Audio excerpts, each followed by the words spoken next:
the devastation of war. Yesterday, the world did nothing. Closed the sky. Russia's invasion of Ukraine takes another tragic turn after President Putin's forces target hospitals and civilians. We have been witnessing for weeks atrocities of unimaginable proportion. The attacks intensified calls to investigate Russia and Putin for war crimes. Enough talk. People are dying. Send them the planes that they need. And for the U.S. and NATO allies to do more. Meanwhile, we did not attack Ukraine.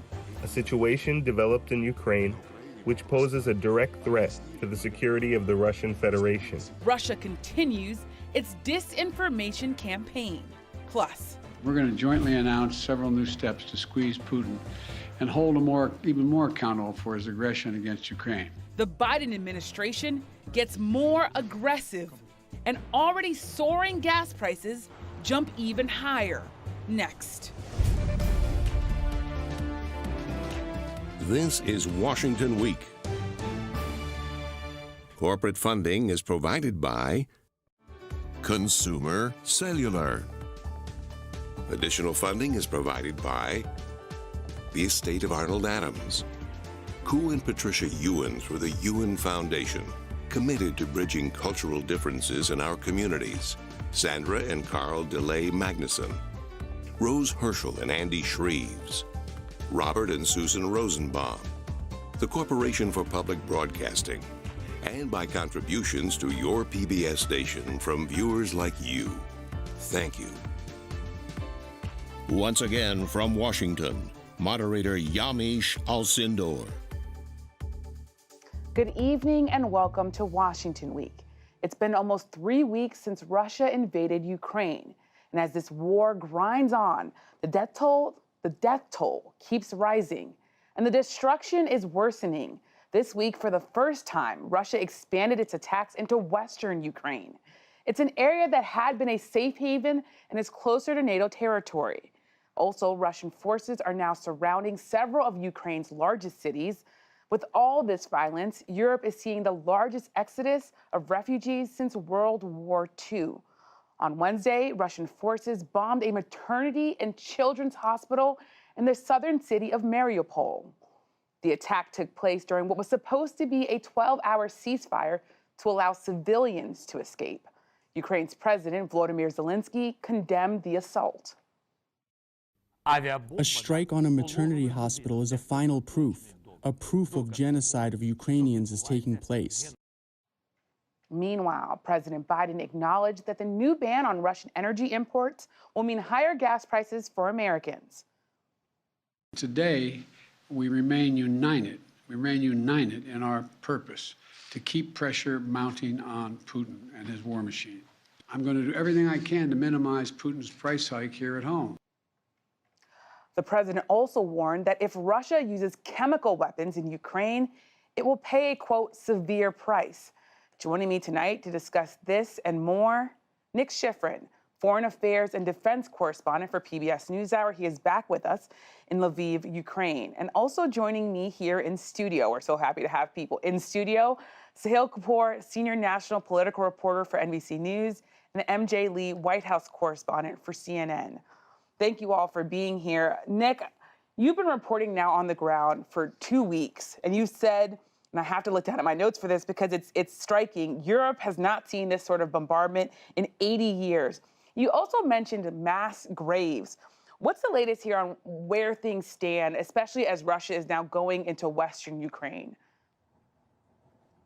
So I think the attacks in western Ukraine are new, and they do perhaps identify an expansion of this war, and perhaps, we don't really know why, but perhaps trying to get at some of the arms, some of the aid that's coming in from Poland into Ukraine that the U.S. and NATO countries continue to send. But you mentioned those mass graves, and that really is right now the story of this war. You mentioned Mariupol in the south.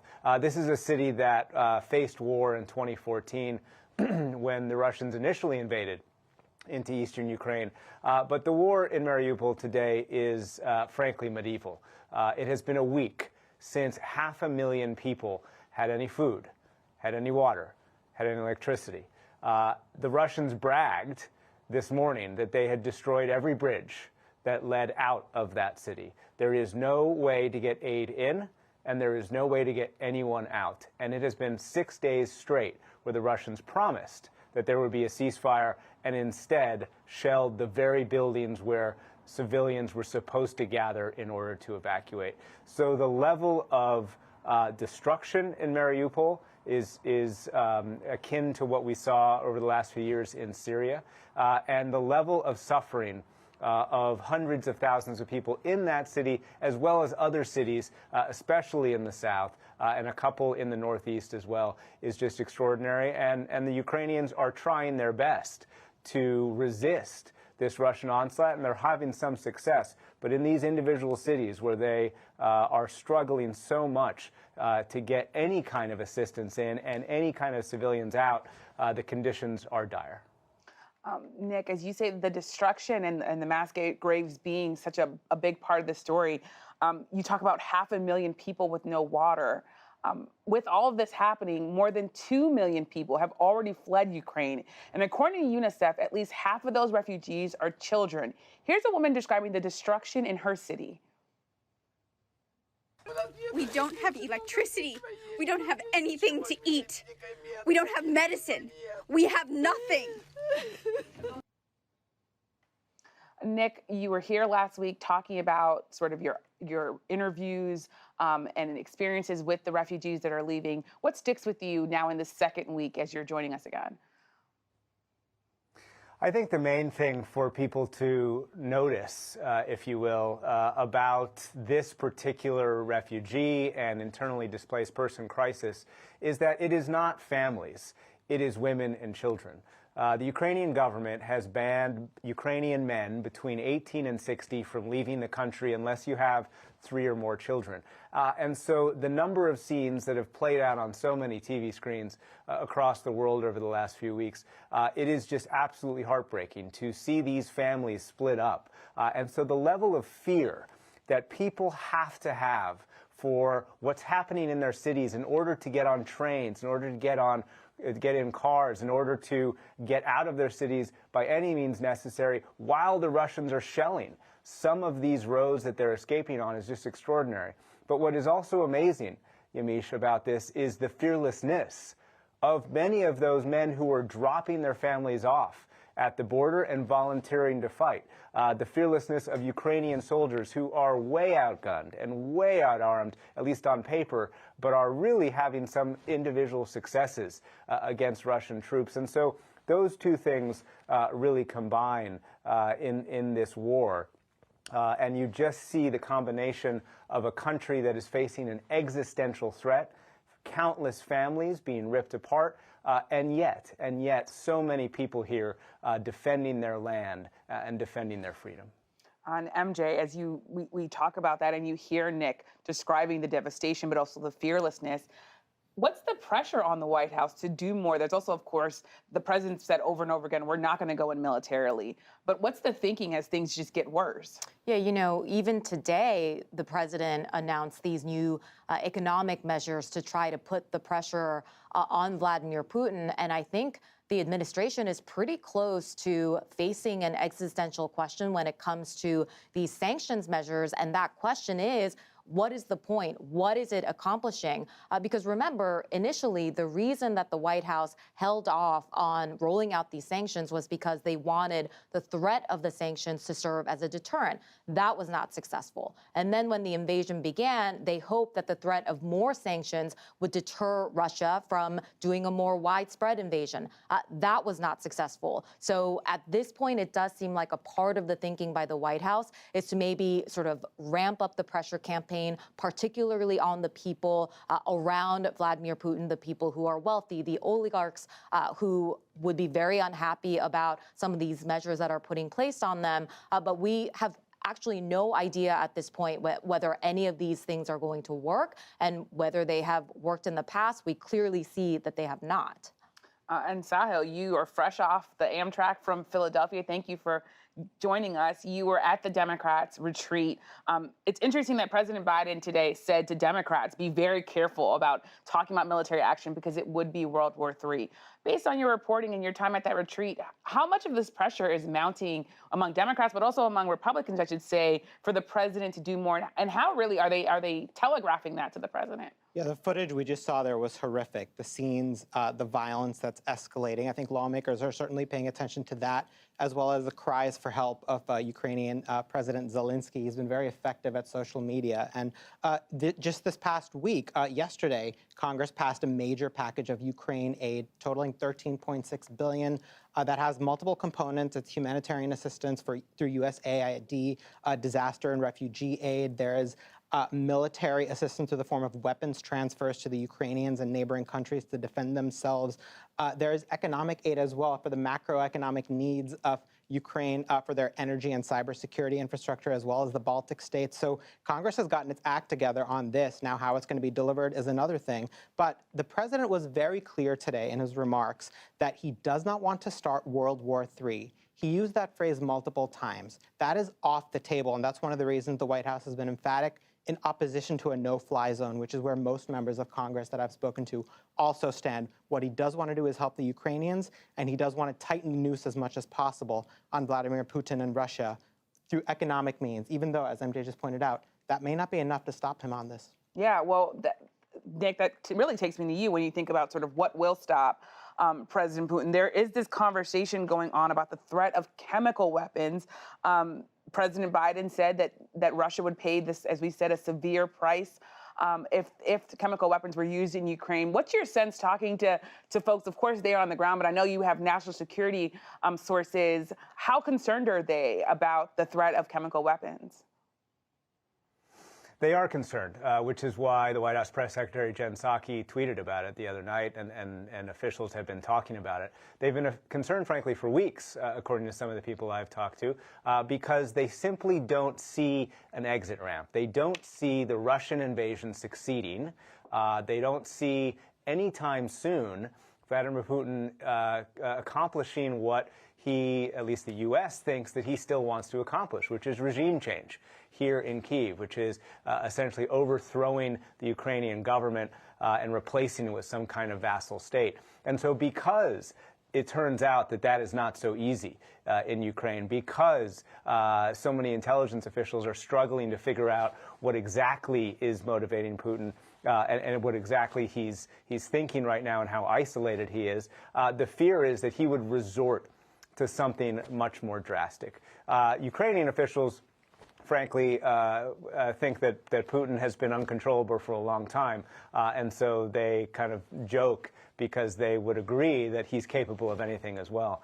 They're much more focused on the conventional threat that they face, trying their best, using small teams of Ukrainian soldiers around the country to defeat that more armed enemy, and using, frankly, much more motivated soldiers. You know, we've talked to multiple soldiers here, including one today who I met about 5 or 6 years ago on the front lines, and he described his own injuries in a town right outside of Kyiv, and he also described that they, in his words, destroyed the entire Russian unit that they faced, which was actually bigger than them.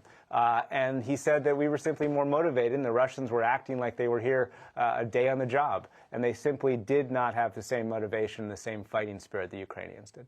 MJ, I want to ask you a quick question, and then I want to follow up with more with the kerfuffle over the sort of Poland planes. But first, chemical weapons. Does it change the White House's view of all of this? Well, clearly there is assessment that the White House and this administration has that has made them nervous about this, and even more nervous in the last couple of days. We have seen different language coming from this White House. I will say, I think what is really notable about the fact that this administration has started warning about the possibility of this kind of attack is that throughout this entire conflict, this administration has said we are going to be as transparent as we can be about the intelligence that we have, and actually sharing with the public about what we think Putin is about to do. A part of that thinking is to try to catch him off guard, you know, have him look up and see that the U.S. is actually broadcasting what he thinks he's going to do, what they think he's going to do. If I could, I want to also, though, ask you, because what he could do and what sort of all these sort of changes that are happening, the fluidity of all of this, is that Poland surprised American officials this week by offering to turn over its aging Russian-made planes. But there was a catch, and that catch is that they would have to make a deal with the United States to backfill. Talk about what happened there and where things could go going forward. Well, there was actually a pretty extraordinary moment that we saw this week where the Polish government said one thing. They put out this proposal that the U.S. could basically help them transfer these Soviet-era fighter jets to Ukraine. The U.S. then comes out and says, actually, we're rejecting this proposal. This is untenable. The reason that this was actually such a striking moment was because, on the whole, we haven't seen these kinds of disagreements. We haven't seen, the U.S. and its allies not be on the same page. And I think, actually, that's one area where, there's not a lot of good news in any of this. But if you do talk to officials, one thing that they will sort of repeatedly sound a little more optimistic about is the fact that they feel like the U.S. and its allies have been on the same page. So that's why that little moment of disagreement, breakdown in communication, is what Jen Psaki said to me in the briefing this week, was so notable this week. And when you think about sort of that moment of disagreement, Sahil, you talked a little bit about the aid to Ukraine. How does that sort of enter into all of this? The idea, you talked a bit about what Congress has done, but I wonder if you could talk a little bit more about the impact of that aid as we're seeing these sort of breakdowns in communications. I called it a kerfuffle. Right. It's a precarious situation, and there's a lot for President Biden and for members of Congress to balance, starting with the fact that Americans are very war-weary. The last two wars that the United States was engaged in, the Iraq War and the Afghanistan War, ended up extremely unpopular. And I think the administration and lawmakers are facing a lot of pressure not to get bogged down into something over the long term. As much as Americans are sympathetic to the Ukrainians, as much as Ukraine has won, I think, the hearts of much of the world, not just the Western world. Even China felt the need to abstain from that Security Council resolution, didn't want to punish Russia. But there's also the political consideration that President Biden and Congress is facing, which is that the vast majority of Americans are going to experience this war through the prism of gas prices at the pump. That's the harsh reality of it. And that's why President Biden is trying to set expectations, just be forthright with, with voters that gas prices are going to go up, and blame this on Putin. He called it Putin's gas tax. Well, today. you really, it's a good transition to what I was going to ask you, my second question to you, which is that there is bipartisan support for the sanctions against Russia. But Republicans argue policies enacted by President Biden have also caused the rise in gas prices. I expect our Democratic friends will now try to blame the entire increase in prices on our efforts to punish Russia. But don't be fooled. This was more than a year in the making. And Sahil, of course, it's not a surprise to see Mitch McConnell being critical of the president. But how are Republicans and Democrats gearing up to make this a wedge issue ahead of the midterms? Well, this is a back and forth we're going to see constantly between now and the midterm elections. Inflation was a problem even before, even before Putin invaded Ukraine. And Democrats are very sensitive to the fact that rising prices is something that voters, have cited as a top concern, if not the top concern. So we're seeing the battle lines drawn. Republicans are arguing that this was to be blamed on President Biden and his administration's policies with regard to energy. They say he's not doing enough to produce domestic energy, which is code for produce more fossil fuels, produce more oil here. And the president's counter argument is that there are thousands and thousands of permits that are being unused for drilling here, and that the cause is much more complicated than things that his administration did. MJ, I was watching you as he was describing the president's comeback. Jump in here.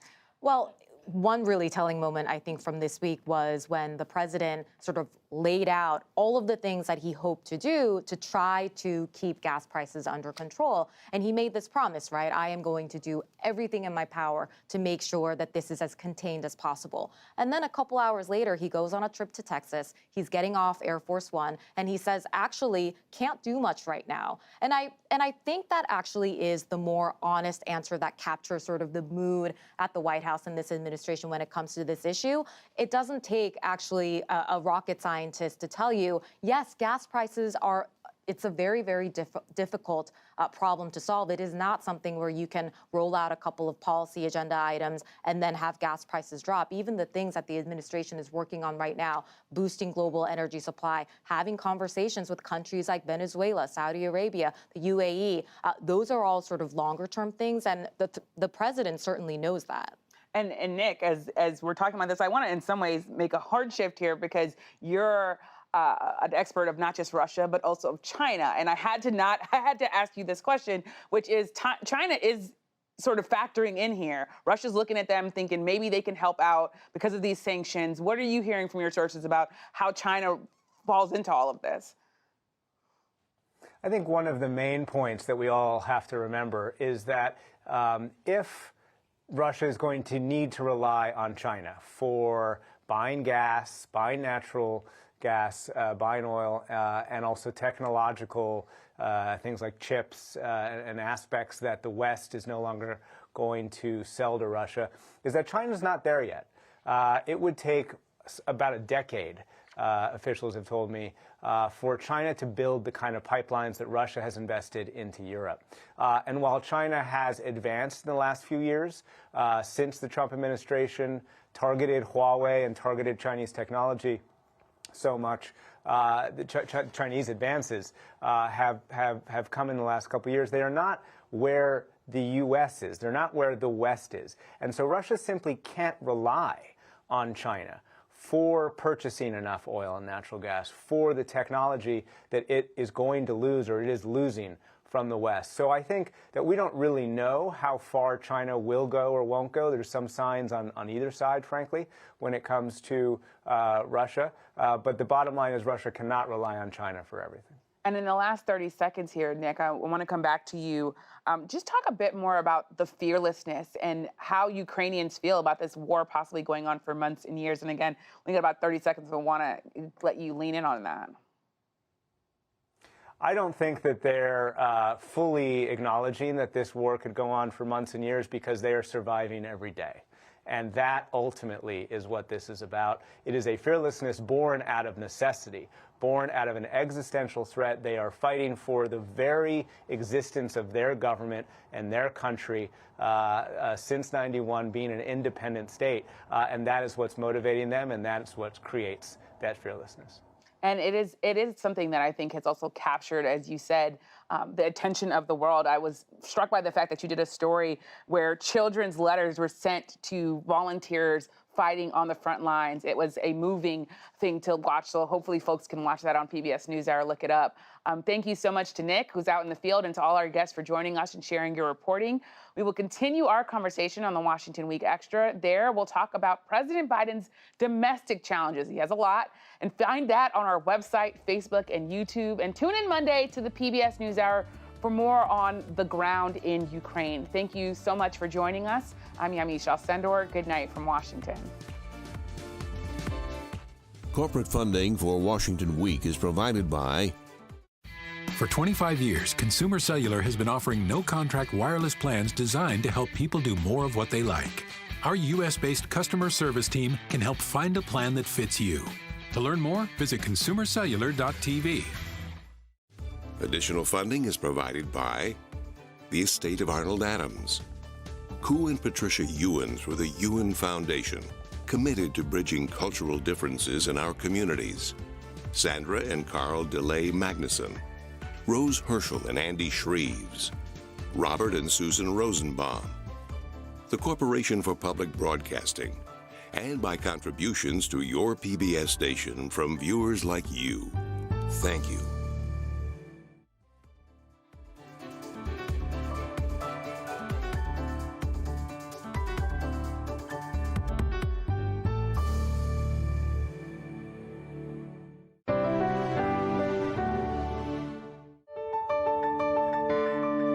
You're watching PBS.